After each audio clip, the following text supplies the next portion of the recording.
Welcome to episode 64. You're on approach. 63, climb maintain 13,000. 13,000, 63. 463, contact the New York Center, 128.3. 28.3, just with 63, good day. Hello, Captain. On Approach is a flight sim and aviation enthusiast podcast featuring the week's top user-submitted stories. I almost said the month. It's not monthly, bro. This is weekly. The week's top user-submitted stories and news on the skylounge.tv. Welcome to another show, everybody. Welcome back, welcome back, welcome back. Down below, the maple syrup can. To my that side, the noodle. And way down there, Mrs. Sparky. What's up, guys? Not much. So we've very long shoulders now. You have very broad shoulders tonight, Kevin. What the hell, bro? So we've come up with a name for the beginning part of our podcast. It finally has an identity. You know, we've got the news, we've got the worth mentioning, but the front of the show never really had anything, and now it does. Ladies and gentlemen, we present the run-up. So the run-up is this space at the beginning of the show where we're just kind of kicking it, and the reason for it to be called the run-up is because we're going to use this time for conversation with you, the viewers, right? So discussion may go down some pretty crazy paths sometimes. It could be cars, it could be trains, it could be planes, it could be anything. But what we will do is focus on giving each host, you know, some time to either vent about something or to praise something and give you guys a heads up about something cool, a cool product, something cool they experienced, etc., cool website, anything. At the beginning of the show, to give some conversation pieces for the comments. The comments have been going crazy. It's a great thing to see, and we want to be more engaging with you outside of, you know, being live, right? Because in TSL Live we engage with you, and now this way we'll be able to have some conversation and then see your responses in the comments, and then go in there and respond ourselves and carry on the conversation. Sound good? The run-up. Cool. Yeah, sounds good to me. So we kicked off earlier before starting to record about Silicon Valley. Incredible show. If you don't watch it, you've got to watch Silicon Valley. Find out where you can watch it. I don't care, and I don't want to know if you don't have HBO, but you have to find a way to watch Silicon Valley. And working here, I can tell you that shit is legit. Like, it is exact to what it really is like working. What you covering up there, Noodle? You can actually, I mean, if you know the businesses, you can identify with the characters, and you can say that is based on the guy from Google, that is based on the girl from Reddit or whatever. You know, you can identify with these characters. I think we all watch it. Who do you identify with, Sparks? Guilfoyle. Your Guilfoyle? Just Guilfoyle. I just stay here really don't give a fuck about anything. You know? No. And Noodle? Noodle's muted. We'll skip Noodle for a second while he fixes stuff. Kevin. Well, you say I'm Dinesh, but I love Guilfoyle's personality, and he's a Canadian, right? And he totally fits the Canadian mindset. He does feel like a Canadian. But let's be real, bro. You're Dinesh. Maybe. You're Dinesh, bro. You're Dinesh, bro. And who are you? Are you Ehrlich? Ehrlich Bachman? Fuck. Yeah, he's definitely an Ehrlich. He's totally a dick butt. Bachmanity. Bachmanity, bro. I'm definitely I'm definitely him, bro. Yes. No, wait. Back? You're back, Noodle. Yes. You're back. Okay. You're back. I am the hot investor chick. What's her name? Not the boss lady, but the one that's their friend too. Yeah, she's hot. Monica. She's hot. She's good. She's smart. She's good at identifying good ideas and kind of guiding them down the path with little nudges. I think that's a good skill to have. I like that. I think I do that myself. I haven't watched this season. I haven't watched this season, Edson. So you haven't? No spoilers. I will not spoil it for you. I promise. I'm waiting for it to wrap up, and then I can binge the whole thing. I won't spoil it for you. I promise. But I will say this. Getting together, Edson. I will say this: if I bought a Tesla, and Kevin owned a Tesla, and I bought the Model D, and Kevin did not have the Model D, he would do everything in his power to get the custom rims. That's all I'm gonna say, and that's why he's Dinesh, and that's that. Anyways, Noodle, who are you, bro? Who are you? I like Guilfoyle simply because, like what Sparks was saying, he's just straight shooter, no nonsense, and this is what I'm thinking. And as everybody has seen, I'm a straight shooter, so it is what it is. My favorite character. Ehrlich, though, I liked him.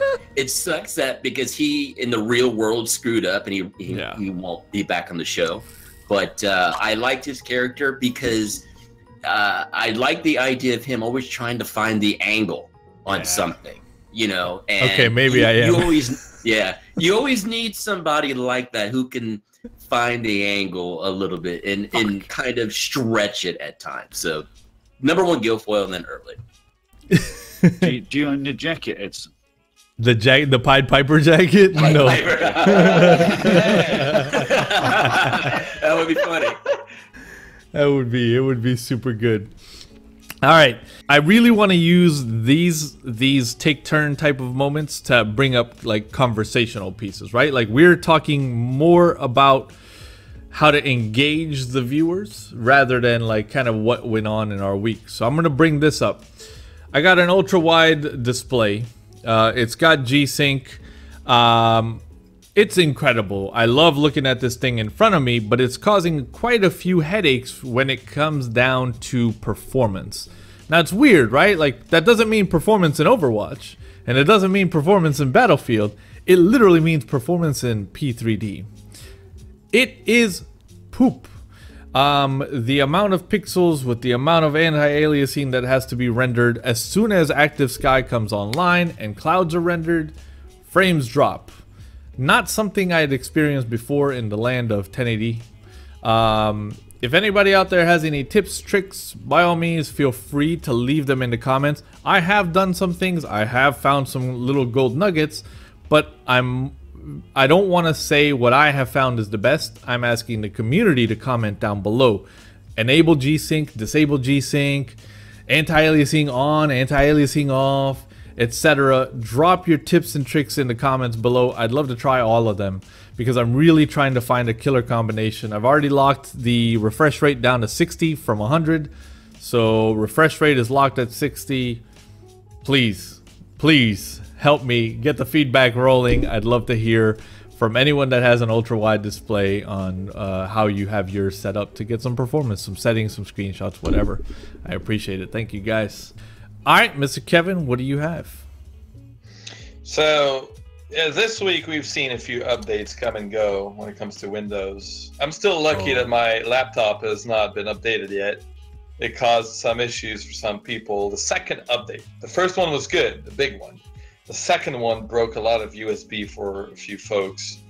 I'm curious to know if you, the viewer, if you've been messed up with that Windows update, if it screwed a few USB ports of yours. I know they released a second one later that week to fix it. Curious to know if you guys got a few things broken on your end.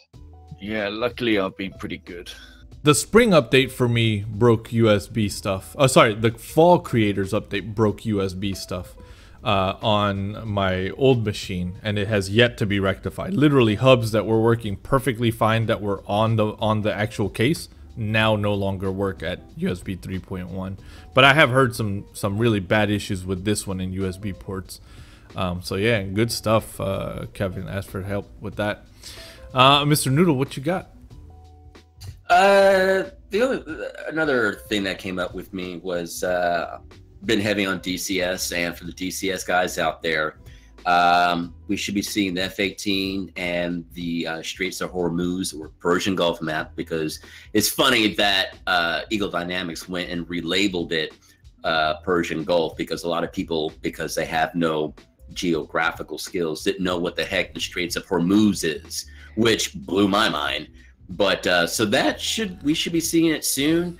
Again, get your pre-purchase in before it goes up, because the Hornet should be, as it stands, the most expensive module. So, you know, I dropped my monies the other day. So, and it should be dropping soon. The way it's been going, the way they've been giving out the early release for some of these YouTubers and whatnot, I would assume it's pretty close. But I'm looking forward to it. So bring the Hornet and the new map. I'm excited. I love it. That's a good tip, man. Get on something when it's at a cheaper price. Perfect, perfect, perfect. Mr. Absolutely. Sparks, what you got? Nothing really, man. I'm pretty. That's fine. You can have nothing. You can have nothing. I'm good this week. You know, my X-Plane is shining. Although, you know, as you said, that anti-aliasing thing is a bit of an issue, but you know, as a performance issue on my end as hardware, so it's not really a lot I can do about that. But yeah, it's looking good. It's coming along. But so you received some tips. Do you have any tips to pass on? Oh, right. Yeah, or was it too many? This is the tip I'm going to tell people who are getting into X-Plane. When you download Fly with Lua, make sure you get the full version. There's 2 versions out there. Make sure you get the full version, because you will find a lot of those scripts won't run on the cut down version. Good tips. Awesome, guys. Great use of the time. Let's get to the show. But first, a word about FSExpo. Are you going to Vegas? If so, post in our official meetup thread, please. We would absolutely love to meet you. The URL will be listed down below. It's bit.ly/TSL FSExpo. If you do need tickets, head over to FlightSimExpo.com and scoop up your tickets. The more people we meet, the better. Don't be shy. We don't know your faces, but you absolutely know ours. Just come up and say what's up. Also, on that note, Edson, just to let people know that I'm on the is it WA app? So the Wova. What? I can't pronounce Wova. it. Yeah, add us on Wova as well. Do a search for Sparks. Do a search for myself. We're all on there. Shoutouts to our popular contributors this week. From the top, Mr. Chemo NL taking the #1 spot, followed by Mr. Gibbon, Mr. S. Simmons 1958, Air Juno, it's probably pronounced so wrong, B. Guerra 77 in a #5 slot, Ivana Fly bringing up #6, Mr. Tarpoon, Mr. Dreadmetis, Mr. Sparks Mudge, and last but definitely not least in a #10 spot, Henry Stitt. Without you guys submitting threads, we would have absolutely nothing to talk about in this hour, so thank you very much. Keep the topics coming. They could be news, they could be discussion topics, they could be anything you want. Bring it on. The SkyLounge.tv is the place. Thank you very much. Top story this week, FlightSimCon event manager comments on our thoughts. So you might remember that last week, when doing On Approach, we actually skipped over this topic as it was kind of a developing conversation for us here at the lounge.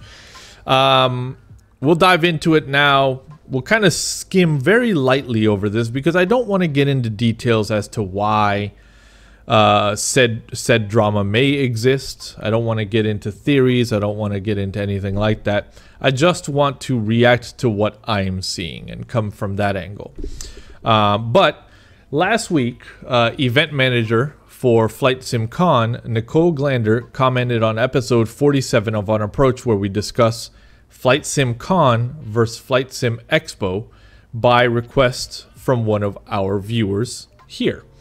My question was, it seems like this is throwing shade. Am I wrong? And what do you make of it?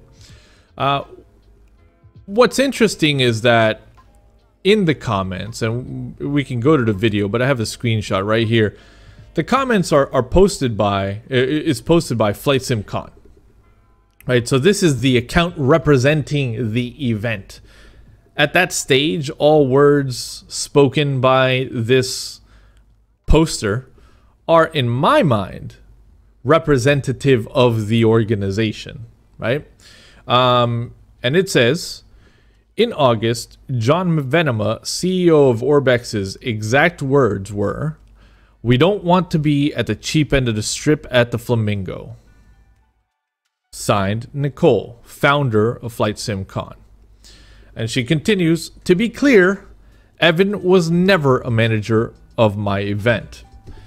Now, the latter part of that comment is in reference to a comment that Kevin had made in episode 46, when he said that Evan did a really good job at managing that event.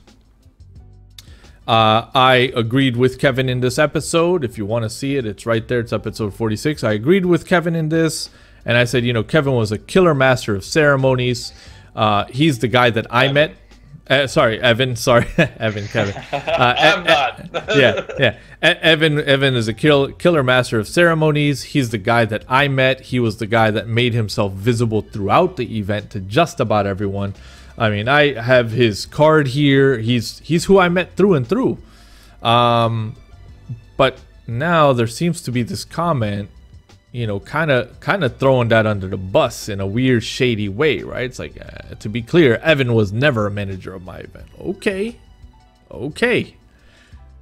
Take it easy now, you know? In my eyes, he was. As a master of ceremony, standing on the stage and rounding people up and moving your people both in and out of conference rooms and areas, he's an event manager in my eyes. When I needed a cable extension, he was the one I was going to. When I had a question about anything, he was the one. He did all of the interaction, because I had a booth at FlightSimCon many years, and the person I was going to talk to, if I had anything related to the event, was Evan, and he's the one contacting us as well through emails to pay the invoices, to ask for if you want to have a booth, what location do you want to have on the show floor. All those emails were from, or most of them at least, I might have had a few of them from Nicole, but most of them were from Evan. So to my eyes as well, he was the manager or one of the managers of the event. Yeah. And it says, there's a comment on that comment, and it says, "Are you on some kind of a campaign to completely destroy the reputation of FlightSimCon?" And that's honestly like kind of how I felt internally, right? It's like, again, you're posting as the organization here. You're not even posting as yourself. Anyways, the comments here on our site continue. Sparks with an incredible GIF. An absolutely incredible GIF. But then we have another post by Callum that says, "This isn't the first time she's posted comments like this." And we have other screenshots. One can assume that NGFSC is Nicole Glander FlightSimCon. And it says, "Nice try with your reply, Callum. You are a piece of work." NG, positive Nicole Glander. "Hi, Bruce. Hold on to your britches. Don't be so ungrateful and try to be insightful. I was the kahuna to take the risk and start an event that was not even on the map. Don't try to be the wise man. You have no idea what you're talking about." Another one in February, Evan, Phil, and Tom. "What city do you have planned for 2019? Las Vegas next year too, or another city and state?" I mean, look. Well, there's no 100% confidence proof that this is Nicole posting this. We can only assume, right? It's not factual. We don't have IPs or proof that it's her. But judging by the other comments that were left and scattered a bit everywhere on the internet, the chances of those comments being posted by her are, to my opinion, there's more chance that she posted those than not, right? What is her angle on this? Is she just bitter that there's going to be a better con or a better expo than the one she's running? Or is she just bitter that, you know, there's another one that she's got to compete with. She's bitter. Just Plain and period. simple. Yeah, just literally, she's bitter. Period is what it comes off as. You know, my thing is, it's, you know, whomever she might be, and if you see this, I hope you do. You're being a real bitter Betty. Now let's do this. Let me pause you for a second. Let's say this, right? Because the organization posted these comments. Let's just say instead of speaking of a person, let's say FlightSimCon is bitter. Yeah. Okay. Yeah. Okay. I'll go with that. Yeah. And so this particular organization, I think, is just really being bitter. Instead of taking the high ground, you know, and just accepting that it is what it is. You're doing yours, they are doing theirs here in Vegas. Accept it. You know, running around making these snide comments does nothing for you. And I would think, looking at your page with the people that you have coming to your event and all that, you're kind of setting a tone of negativity. You know, be happy that you were able to organize something to get all these people to be sponsors and speakers and all that. Be happy with it. You know, competition is good.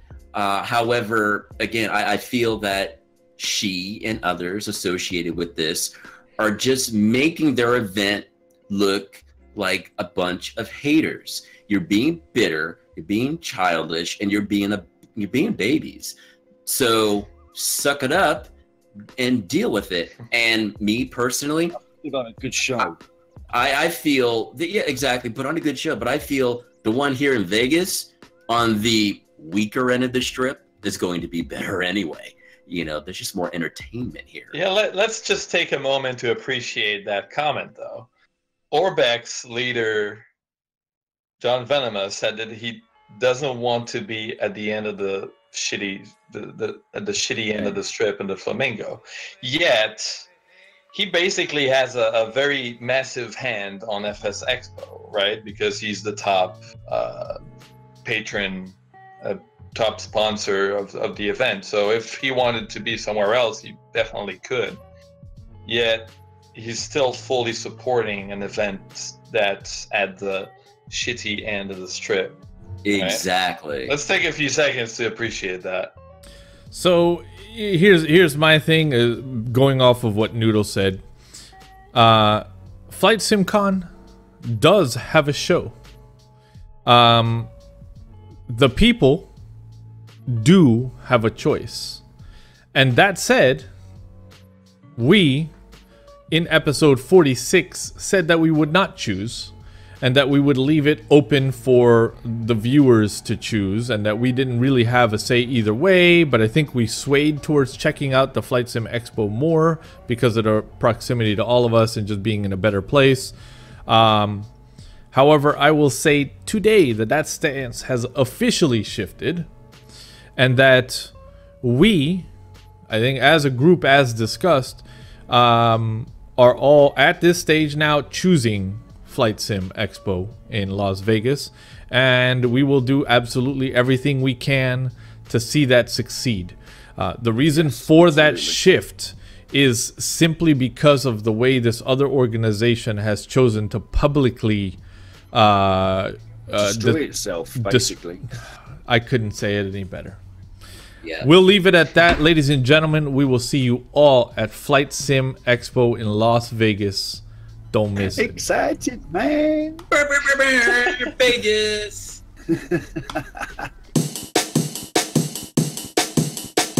Flight Sim World free mission packs. This one posted by Mr. Gibbon. Final landing sale, the 10th through the 24th of May. Last Frontier mission pack is free. Let's scroll down to the source. DTG mission packs now free. With the closure of Flight Sim World on May 24th, we're giving away Epic Approaches, The Last Frontier, and The Spanish Job as a part of the final landing sale. Download them from the Steam store page. There's also huge price drops on add-ons from other developers. These offers will also run until the 24th of May. So what do you guys think? So, you know, they're shutting it down. They said you can download it, and obviously it'll stay in your Steam library. It won't disappear from your Steam library. But this is kind of cool. They're opening up all the add-ons that they developed, right? These are specific to DTG because that's the ones they have control over. The ones that they made, have them. Yeah, I think it's a good call on their part. I mean, they're not losing anything at the end of the day. They're not going to lose anything, and giving something back for those loyal customers who went out and purchased it, I think that's a good thing. I have a question. Is that water reflection really in Flight Sim World, or is I don't it know, modified? But the variable wave, you see that too, right? Like the variable wave height that is right around. Yeah, that's incredible. And I don't know that's legitimate flights. I could be wrong. Comments. Comments. You guys know. Yeah, well, I'm really curious to know if they altered that picture or if it's really like that. Because that looks like some wave just kind of hit the float and is starting to ripple back outward, and it just looks amazing. The reflection is awesome. Yeah. Anyway, yeah. So I'm That's excited. all I can think of. I have the kids, and they have their computer, and they have their own. They have my old SciTech yoke and throttle, and they do occasionally play. Flight Sim World for me was awesome for them. There's no way I'm getting the kids into P3D. There's no way I'm getting the kids into X-Plane. Flight Sim World was absolutely perfect for them, and they did use it. So this is pretty cool. Like, I am going to line up all of these packs up for them and get them downloaded so that they just live in their Steam library. Anytime they want to fly, they can fly. I have Flight Sim World as well. I uninstalled it to free up space. However, I'm thinking to play with the kids, to fly around in Cubs together, I'm thinking about reinstalling it. Because we goof off sometimes and just, you know, we do sailing games together, we do racing games together. At least this way we can have a flying game together, and it's fairly straightforward to jump into. I think this is pretty damn cool, man. Yeah, now that windshield effect though, that one's real. That was incredible, yeah. I think this is a good idea as well that they're doing this, and you know, the last hurrah for people who are really supporting it to get a little something in their library when they choose to use it. You know, I'll have to, you know, I don't have it installed at the moment. I'll reinstall it to get another look and try these adventures. As I've said it before, I do miss adventure packs. I enjoyed them in FSX. I think they were great. They were a lot of fun. You know, unfortunately, I'll end up doing these, and then I'll be, you know, I'll complete them, and you'll be like, done, right? Yeah, there's no more. So, you know, again, like I said previously, Dovetail guys, you know, whatever you can provide to the community whole with the techniques and technologies that you did for this, if you can apply it for those who are interested to continue it in P3D, not FSX. All right, FSX. That would be great. And yeah, I think this is a good thing that they're doing this. Yeah, again, it sucks that, you know, this is what happened, but it's still a nice gesture, though. From a dead flight simulator to a newborn flight simulator, ladies and gentlemen, Dead Stick Bush Flight Simulator releases a new trailer.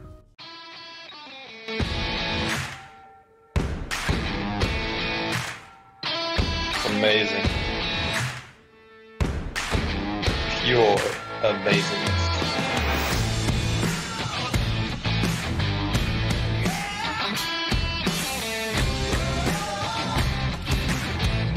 That's true, Sky. It does look really good. Oh, man. Living, breathing aircraft. Living, breathing aircraft. The comments, give it to me. Looking good. Whoa. One sim dies, another is about to born. It is the circle of life. Already on the wish list. My thought about this, and right at the presentation at Cosford last year, that's when this thing was announced. You could already feel the hype in the room, and when you see that hype happening, you know that sim is going to work out. Yeah. What they're doing now is totally different. Yeah, Kevin, the Cosford event, I mean, he put on a really good presentation, and it was really bare bones at the time, and he got a standing ovation. Yes, and half of it is the content of the sim. Presentation was good. Chris, that's his name, right? Chris? Yeah, Chris, yeah. Right? He did an incredible job presenting, and he really nailed, I don't know if that's the guy who got the idea, but I'm giving him credit anyway, that nailed the idea of a bush flying sim, something you can have fun with that does not cover the entire planet and is still really fun to fly, because it's not about how the plane flies. It's about the story and the environment and everything around the plane, the living things around the plane. And that's something that not a lot of sim, actually none of them that I can think of, managed to do great. And exactly as you said, standing ovation, you know it's going to succeed. It is going to succeed. And the fact that it is a sandbox as well just means it can keep expanding and adding on it, and it's well, yeah, he's not modeling it after any real place. And I remember saying to him, keep it that way. Keep it pure, bro. Keep it from people's imaginations rather than having some pole counter come to you and say, that light post is in the wrong place. We don't have a light post there, and they're supposed to be amber, low reflective lights at night. And but no, fuck all that bullshit. The moment that sold me on that sim is when you clipped the hanger with the wing of the Cub. Oh, yeah. Cosford.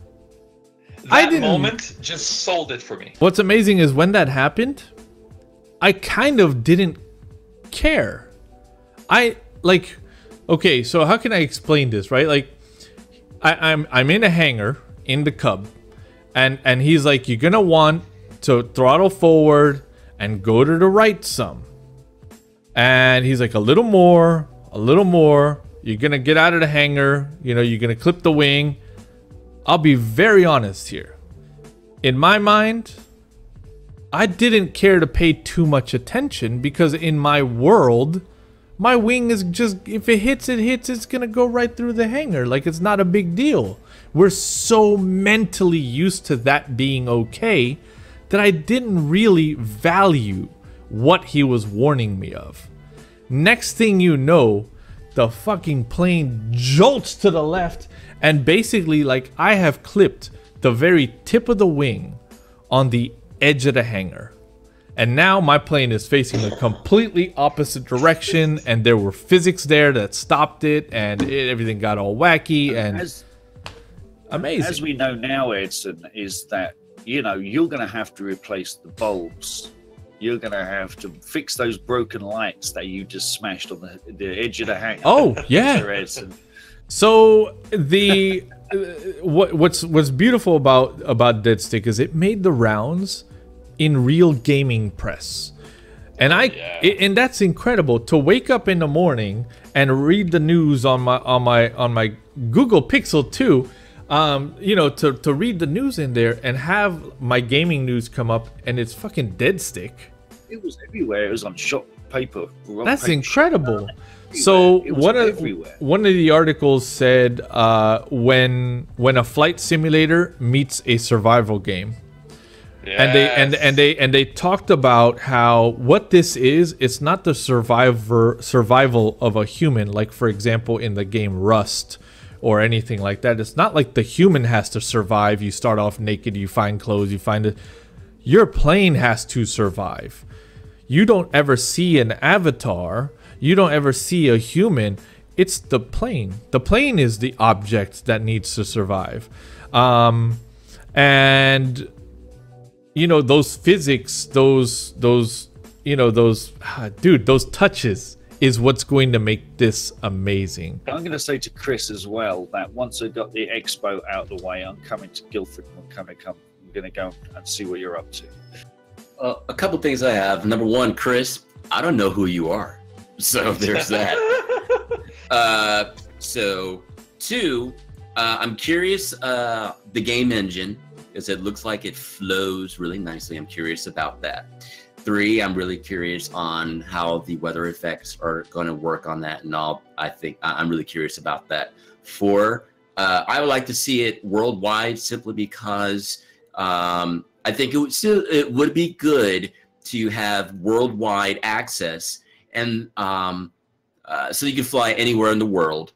5, but remain as bush flying. Add more, maybe add a couple, 2, 3, 4, 5, let's say, very popular, well-known bush planes, and still be able to fly around the world, but keep it simply that. Make it purposeful. The thing is, Noodle, you don't want to make it worldwide, but you know, it's a sandbox. So obviously, the first one that we saw the teaser for is going to be like the Pacific Northwest, Alaska type area, but there's nothing to say next year down the line there'll be an Africa pack. That's where I'm driving. An Amazon pack, you know. That's where I'm driving by saying worldwide, where you know, Pacific Northwest, and then let's say different later experiences. on it's now Papua New Guinea. You know, those kind of things. You know, I'm not saying model like every darn state and all, but very popular, dense, what we would see in the real world, bush flying areas. That way you can broaden, where you can broaden the experience and all. But those things I think would be great. I have not really read into this because I'm waiting to see more, but just seeing that video, it's peaked. Again, the flight physics, the weather, how that's going to work. The engine, number one for me is the engine. I really would like to know what that's all about and how that's going to work out, because that's going to drive a point. It's a modern engine. That's what I'm curious. It's completely a modern engine. This is. If you guys want more info, there's the keynote presentation they've made at Cosford. It's on YouTube. If you guys search for Dead Stick presentation, you'll find it on YouTube. There's a lot of information in there, question and answers. A lot of info there. It's great. Yeah, but I do like the living part, and what you were saying really quick, Edson, about I don't want to hear anything, I'm bumping into things. That's because so many people fly their planes in whatever sense you turn off collisions. So of course you're gonna click through things. That's why you don't care. That's why you weren't listening. Because everybody turns that shit off. Yeah. So if this is always on, that's cool. It's always on. I'm ready. I'm not much for bush flying, but this I would do. I can't say too much more. Full disclosure, ever since Cosford, Chris has been active in the lounge, and it's beautiful to have him there. It's cool to see him, see the excitement that other members have. I'm not able to drop some of the nuggets that I do have on Dead Stick, but I will say this, Chris. I'm going to break the NDA. I'm extremely excited for the hunting simulator that you're going to be building as well. We hope you're enjoying this ad-free podcast, and I want to take this moment to thank our patrons that make that possible. Welcoming on board into the Gold Club sponsor tier starting this month, Mr. Branding Iron 1900, also celebrating his 2-year mark. A big thanks to all our Gold Club patrons. Mr. Catterley 1 also celebrating 1 year this month. Our flight crew patrons, and as always, our ground crew patrons as well. Without your help, none of this would be possible. Thank you again.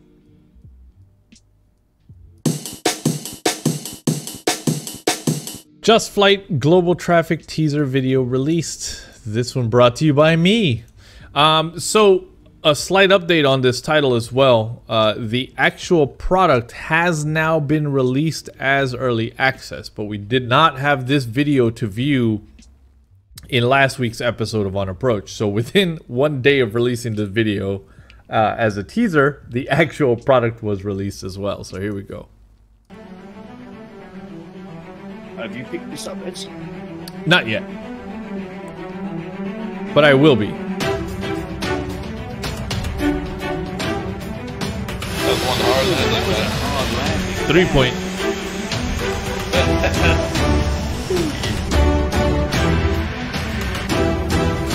3D model is Normal for AI. You can see right here, you know, you can see right here in the engine, right? Like you've got some, you know, less round it's not touches, But but they it's don't really AI, need so to be. yeah. They don't need.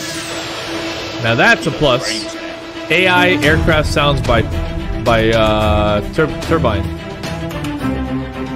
yeah, but it's called static sound. That right there is what is being said. That has me interested. Now this is what I like. I do believe, Edson, I think we touched on this before, is that you can add your own routes. You So absolutely the can easily TSL add your own livery, routes. the TSL 747 could be flying around the world. Absolutely. You can easily add your own here, which is what I'm most interested in. So if you want to see British Airways fly a very specific route that maybe doesn't exist in real life, it doesn't matter. You just make it right here. And it's easy peasy to do. So this is a really exciting part of this for me. This is kind of a toss-up for me. I'm interested, but I'm also at that where because Just Flight, I have Air Hauler 2. It's still beta. This is coming out beta. The interface looks similar to me, like Air Hauler 2. So my concern is, how long is this going to be in beta? You know, because Air Hauler, it's been beta for what, a year or so now? Over a year. How long before this is completed? You know, and then well, Air Hauler is from a separate. So Air Hauler is created by someone else, but Just Flight is the publisher for that title. But I feel you. I mean, we don't know that this isn't the same. But as far as I know, this is Just Flight product. I hope so, because I would hate to purchase this and we wait and it's like somebody else could pop up from now until this is done, and in between, one or two other people can come up and can be solid, right, absolutely stunning and beautiful, and then it takes away from this. So that's a concern. Yeah, I'm excited for this. I am going to scoop it up. We will be on the ground watching air traffic, so make sure to head over to our Twitch channel. You'll see it, I would say, within the next 2 weeks or so. You'll see me on the ground at some airports and just scoping out AI traffic. An introduction to ESNQ Kiruna and ESSD Dala Airport. This brought to us by ORBX. Earlier this year, we introduced Dala Airport, a small regional airport in Dalarna, Sweden. Kiruna is a mining town on the far north of Sweden, located beautifully in the wild landscapes of Lapland. There are daily flights to Stockholm, and just across the border you'll find Navrik, so you will for sure be able to use your ORBX sceneries to commute. Guys, this snow. I like that snow. This snow. This snow. This snow. The snow. I hope it's 3D. You know, it is. If you run through that and it's just kind of just flat underneath this. You most likely go through it, but still. Yeah, you'll go through it. It's 3D as in it's elevated. It's not 3D as in you can drive up on top of it. It's not solid. No. But this snow. Holy crap. It doesn't look plowed though. You know, I know what snow looks like. I'm a Canadian. And usually when they plow snow, it creates sort of like the banks, a shape of the plow. That just seems like it's better than nothing. Don't get me wrong. I really do like that. And personally, I had that idea. I wanted to do products that would do that, just like immersion packs for airport. That's another story. Including those snowbanks. And I'm really glad that developers are starting to do that. I just feel that the shape is a bit wrong. Look, even on the rooftops. Are there any other airports that have been done for? We'll just talk about P3D that have been done in Sweden. Is it? It's a pretty barren area, to be honest. Flight sim wise. Yeah, I mean, this is great because I have not heard of anything else that's available for Sweden. So I think this is great. I hope that they, do whatever the international airport, the main one in Sweden is. I mean, that would be great. But yeah, this looks really nice. Guys, every surface has snow on it. Every single surface, all the way back to this roof, way back here, and you can see an uneven ridge of snow. And dude, every single surface has snow on it. Yeah, I love this attention to detail. The only other airport I can think of that has snow like this is Nuuk up north. And Meigs Field. Meigs Field has really great. Meigs Field has this on the off the runways, banks of actual snow, and when you drive on the banks on the taxiways, it does bump you. Meigs Field, yes. And dead stick, you're gonna die if you put your wheels on it. Yeah, you flip over, you'll flip the plane. I mean, again, like Noodle said last week, right? It's Orbex. We know this is good. We know we're gonna buy it. It's amazing. I mean, this is just all the detail everywhere is phenomenal. So, a definite buy. 10 out of 10, man. We don't even need to see more photos. Does this say X-Plane as well, or is it just P3D at the moment? Of course, it's coming to X-Plane. It's at this point, it's synonymous. The release, right, one with the other. It's gonna happen. Flight Sim Store, servers down, or this one brought to us by Flyby. You might want to keep an eye out on this forum post. So this is a forum post over at, I'm gonna say it my way, AVSim. I get corrected often. It's AVSim, it's AVSim. It says, hello, posted by Airshow. This is a heads up not to shop on FlightSimStore.com at the moment. Even though the store end of their website seems functional, you can't download any of your purchases. Even worse, this problem has persisted for a whole week now. I emailed them on Sunday. They haven't even bothered to respond, even though I've bought hundreds of dollars worth of products from their store over the past couple months. This website hasn't worked for the past week, and there's no word on when it will be up and operational again. Here's the only message they have given their customers for being down in the past week. And it links to this image that has a note that says, please note, our primary file server is undergoing maintenance.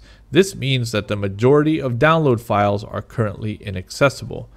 This maintenance is expected to be ongoing for several days. We apologize for any inconvenience. Now, what's the date of that original post? Friday. This past Friday? This past Friday. But it had been down for the whole week prior to that. Yeah, I just jumped onto the site and it's still saying that exact same thing. Yeah, so the site, this is a recent screenshot, still has the same thing. And I figured, let's go to the source. Yeah, I'm there right now. And this is the Flight Sim Store page on Facebook, and they put up a note on May 9th. Okay? Please note, 15 now. Our primary file server is currently undergoing maintenance. This means the majority of download files are currently inaccessible. Maintenance is expected to be ongoing for several days. Some comments say a little more information would be appreciated by many and may prevent rumors happening on other forums. To which they respond, we tend to pay little attention to rumors. The main content delivery seed server has required unexpected maintenance. That's really all there is to it. It is very unfortunate that it is taking so long, but we are at the mercy of a service provider. It continues as we get closer to today. Someone else comments, so when do you expect to be back up? The response from FlightSim Store: we're expecting the servers to be back online over the course of the weekend. Now the weekend comes and goes, and another comment comes up about the time zone. What time zone do you mean? To which they respond, well, it was meant to be on the Australian time, but the provider failed to deliver. I'm looking at other options. To which there was another response 16 hours ago that says, any news? Yo, this is crazy. Where do we draw the line? You know, like, this is a service provider. Now, over on AVSim, the conversation started, but like most AVSim threads, the conversation also quickly ended because they have closed it for further replies. How do you guys feel? Here's my take on it, okay? Because I've been in sort of a similar situation in the past, where on the side of the provider.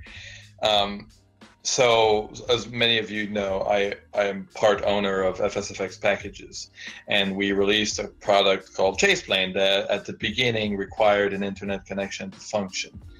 And we've had our fair share of issues. Servers going down multiple times, people unable to use the software. And most times, you don't buy servers and keep them in your closet and run it off of your house. You have to rely on an external service provider, and you have to rely on them to keep the service up. And they always say like, oh, it's 99.97% uptime throughout the year, but that still leaves you with a good like 8 or 10 hours of downtime possible, right? And for customers, for consumers, and like owners of product, when you sell a product, that's not even acceptable. So you have to find other hosts and redundancy and build an infrastructure that doesn't fail. And we ended up going with Google because they have a reliable and redundant system that's decentralized and all the flaw that you want. It's a bit more expensive, but when you have customers and you have a reputation to keep, you have to do those moves. Now, FlightSim Store, I would expect to have such a big infrastructure, you know, for the commission that they take on the product that they sell, which is around 30%, usually standard commission for this kind of service. I would expect them to have at least a reliable server with redundancy and no like failure like this for a week and over. I don't think it's acceptable to have such a long downtime, especially for product delivery like this. So that's my take on that. So let me throw this conversation piece out there. Okay, here's something that I caught in the AVSim forum. One of the responses was, guys. Now this is obviously not word for word. Guys, everybody relax. Log into your account, get your credentials, get your serial numbers, and contact the developers so that they can help you get download links. And my thing is this: these developers have no fucking responsibility to do that. These developers have, correct me if I'm wrong, Kevin, given up a part of their profit in order for the FlightSim Store to provide a service. That service is to include marketing. That service is to include visibility.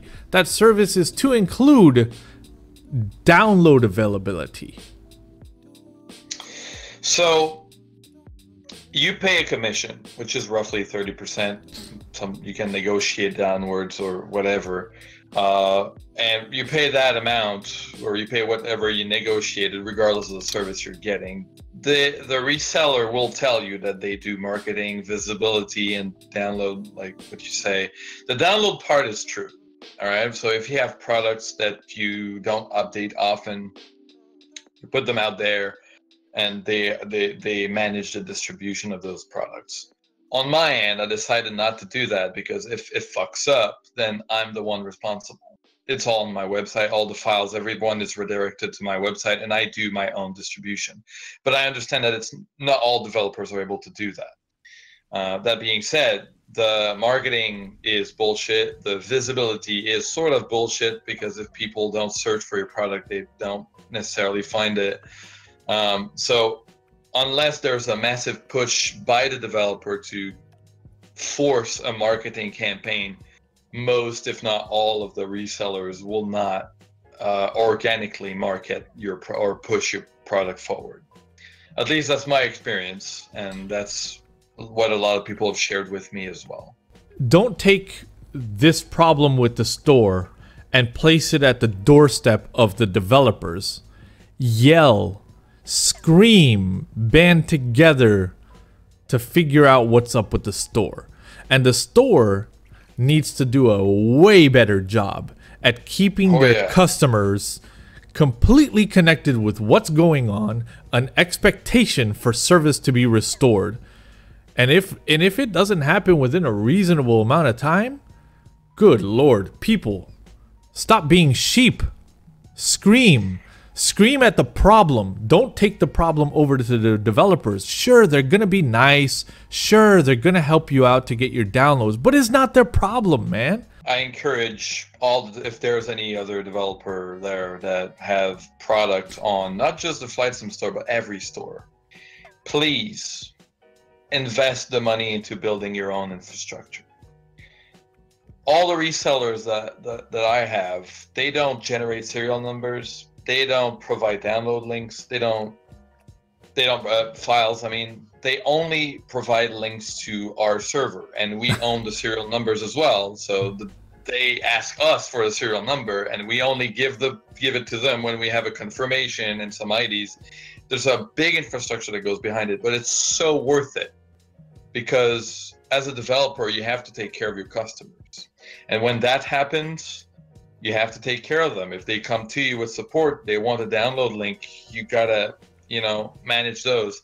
And that takes resources away for those developers as well, because that company just is not able to manage their servers properly. So I encourage everyone to take their own, take that into their own hands and distribute through your own channels and manage it on your own. Because I think resellers ultimately will go away eventually, be replaced by something else that's coming to the 21st century, because I feel like all of those resellers are just back in the 90s still, and that's not going to last forever. So that's also on that note is the developers should also get onto the FlightSim store and say, guys, what's going on? Because you're ruining our product. We're paying for a service. You're not providing the service. We can take our product somewhere else. Yeah, that's a great move. Oh, yeah. That's the other move. The pressure should not only come from the consumers who are customers of the FlightSim store, but the developers as well who are customers of the FlightSim store. I don't even know if I have products on the FlightSim store, but if I do, I commit right now to removing them from the store. There you go. That's how it is. Yeah. So, not to be alarmist, right? It obviously doesn't seem like it's gone, but it's obviously not online yet, and it's been a long time. So keep screaming, and maybe we'll have an update on that. I don't know. At least it'll make worth mentioning if it does come back online. If it doesn't make worth mentioning because it came back online, it'll probably be a bigger story. ALABEO announces the C421 Golden Eagle. I like this one. Twinning! Ladies and gentlemen, another twin prop. Anyone know what we're looking at speed-wise on this bad boy? 200. Are we PC 12 maybe? Well, what do we have? Top speed 200, yeah, its cruise speed is 231 and its top speed of 276. Noodle always comes in with the info. I love you, man. You're so fast on like gathering the info. You're so fast on that. I love it. That's a good looking plane. Looks a bit older. Looks a bit older, a little yoke configuration there, kind of. Well, yeah, looks a a 60s little bird. vinyl, 60s bird. There you go. Yeah, it replaced the 411. They nicked some Cytec yokes there. Look at the nose on this thing, though. View from the cockpit, the nose is super long. Yeah. What I like about this one, out of it's just its range. It's got a max of 1,700 miles. That is pretty darn good. I like the working weather radar or lightning radar, right? And that doesn't that map out storms? Scope. I forgot what that thing is called. It has a cool name though. Yeah. Not a lot of glass, which I also like. This is one to keep. I bet you can thread a GTN into that. Of course, that'll happen. That'll happen. ALABEO. That's a given. That's a given. Good looking bird. Low profile on the engines. Is it me, or do ALABEO and Coronado use the same tail numbers? Because they all look familiar to me. Do they? Same company. No, the tail numbers are representative of the livery. Dang, Nice. Can we talk about this texture work? That's now the leather looks good. Ooh, noodle. The reflections don't. We gotta play the Shaft soundtrack while flying in this one, bro. Look at this. Shaft. It's too baked in my opinion. The reflections, they're too baked in. And the lighting as well on the seat that you get that's facing backward. Down here. No, the top, the headrest. There you go. That's baked in, and I don't like baked things anymore. You think that's baked in? Down. Oh yeah, that's baked in. You think I'm so? not down for this kind of texturing. I don't know, man. I don't know that that's baked in. I don't know that that's baked in. Because the Aero Commander has a very, very similar quality interior, and the reflections kind of roll on the leather. I don't know. It could be. You're right. It could be baked in because this wall doesn't move, so the lighting doesn't really change back there, and they probably just went.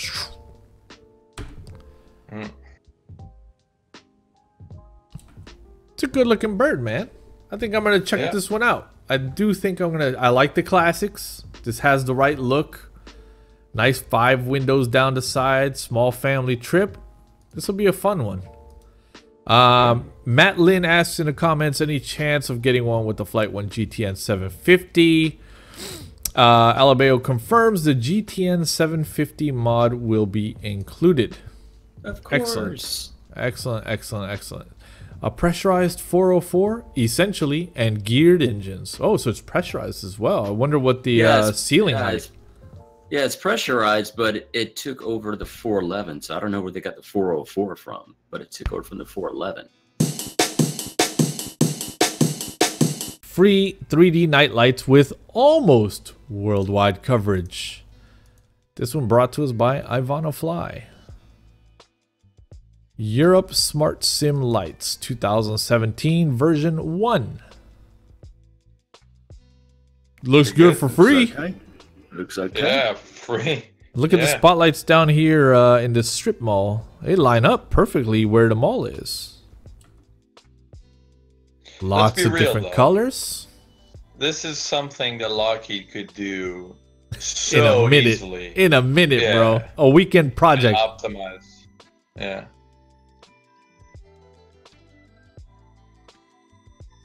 Yeah. That's cool. That's good coverage, though. Very good coverage. The draw distance also. Yes. I love that. Thank you for making it free. Yeah, thank you for making it free. Noodle, I want to point out this is Africa. I know you got a soft spot in your heart for Africa, and you want to see more sceneries down there. I do too. I love flying down there. This is a good start, bro.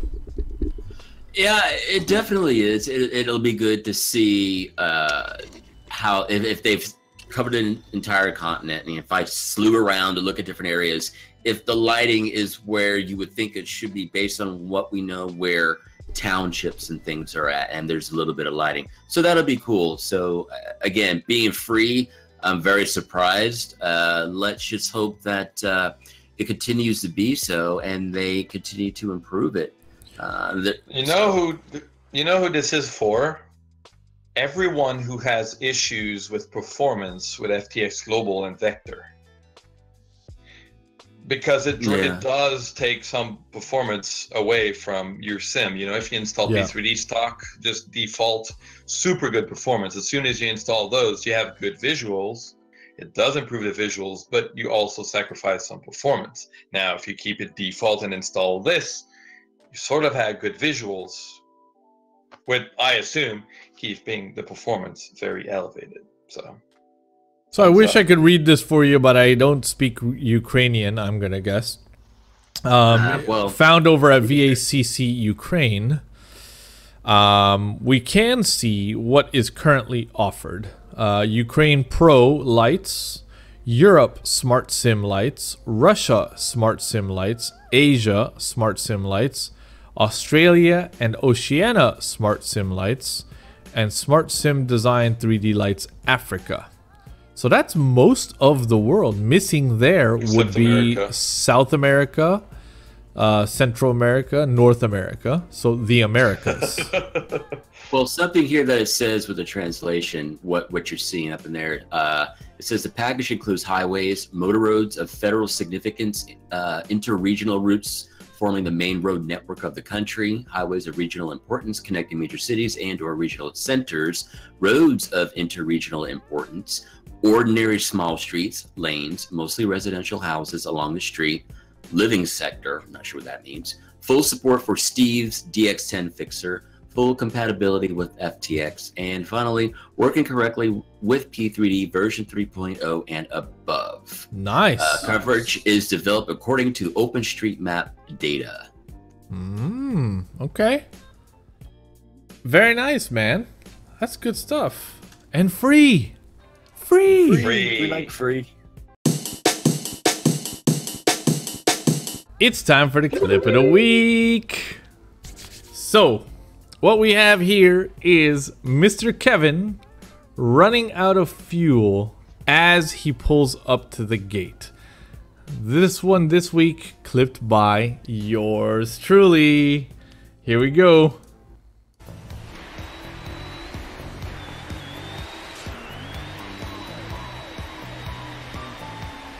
And there go the engine. Just shut down. We're literally out of fuel now. I can't hear what's being said. Literally at the gate, next to the gate, out of fuel. They're the alarms now. Look, it's all lit up, bro. It's lit up. Just like my flights. Oh, it just keeps going. Everything's shut down. Oh, it's like a waterfall of yellow on that center screen, bro. Yeah. So here's what happened, right? I started that flight with I'm done with cargo lux. I got this Canadian airline, that's the actual airline livery. It's a retro plane, and it was in pounds instead of kilograms. So I essentially had half the fuel that I needed to complete the flight. And I had a low fuel warning and everything while I landed, and somewhere in the flight it came on. So I landed to keep fuel. I stopped engine 1 and 4 and did a 2-engine taxi to get to the gate. But when I was looking for the parking spot I was going to park at, then I heard the engines of the sound shutting down. That's when I knew I wouldn't make it. So good. Well, at least you were on the ground. And look, one of my 747 flights, I lost fuel on final. On final. And it sucks. It does. It does. You're going to do those pounds to kilo conversions, guys. Yeah, I did change it now, so I'm all good now. But I just want to point out how pretty the colors are in these screens here. We got some nice colors on the lounge. Ladies and gentlemen, keep the clips coming. Thank you very much. Twitch.tv/The Sky Lounge. Hit that clip button. Make it on Clip of the Week. This is worth mentioning, the part of the show where we just kind of bring up things that are just simply worth mentioning. It may be something we talked about in detail before, or it may be a new release with another single image teaser that's just not worth talking about up top. Without further delay, here we go. Barometrics EDGT Buttonhorn Airfield released for free. I had a look at the screenshots. This airport is beautiful. It's ready for P3D saying that, though, V4. Buttonhorn. Not butthole. Not butthole airport. Butthorn. Now released Just Flight Traffic Global. An update for Dravitsky Designs Moscow. Daytona Beach International for X-Plane 11 is now released. SimWings Anchorage Professional has been updated to 1.11. I know a lot of you guys love Anchorage, so get out there and get that update. Yes. SimWings Gibraltar Professional updated to 1.10. Imagine Sim posts a sneaky little Singapore WSSS preview. Awesome region. Glad to see that getting some more airports. PMDG 747-8 features and quick cockpit tour. A lot of nerdy stuff in there. A lot of inside systems based previews. TFDI releases the 717 performance update. That's important to note. Somebody asked me about that aircraft and I said I don't recommend it performance wise. Maybe now I will. Let me know in the comments. SimWings London Heathrow Professional has been updated to 1.10. New Aeroplane Heaven Bulldog interior previews. An update for Edit Voice Pack 5.5.16. And last but not least, 50% off all flight replicas titles at PC Aviator. Now, why is this special? I'll tell you why. The Cub that we use for our patron Cub Club meetups every single week is the Flight Replicas Ultra Cub. Cub Club. So if you are considering becoming a supporter of the lounge in order to keep these podcasts coming, in order to keep the content flowing, now's a good time because you can get the Cub for Cub Club at half price. And I want to take this moment to also share this beautiful money green sales tab at the top of the site. It's there year round. You don't have to wait for Mother's Day sales. Wait, do we have Mother's Day sales in Flight Sim? Yeah, we do. You don't have to wait for Valentine's Day sales at Flight Sims. Look, you hit the sales tab, we'll help you spend your money. All the deals we can find are listed here, real time, year round. Not a Black Friday special, folks. This is there all the time. When you have money burning a hole in your pocket and you want to buy a couple things, head over and see what's on sale. And if you find a sale, please bring it over and post it so you can help other people spend their money. Ladies and gentlemen, that's going to wrap up our show for today. Thank you to each and every one of you that took the time to watch it to the end. We want to remind you once again to come check us out at FlightSimExpo.com. What? Yeah. FlightSimExpo.realplace in Las Vegas. We'll see you there. Until next week, Sky 5 everybody.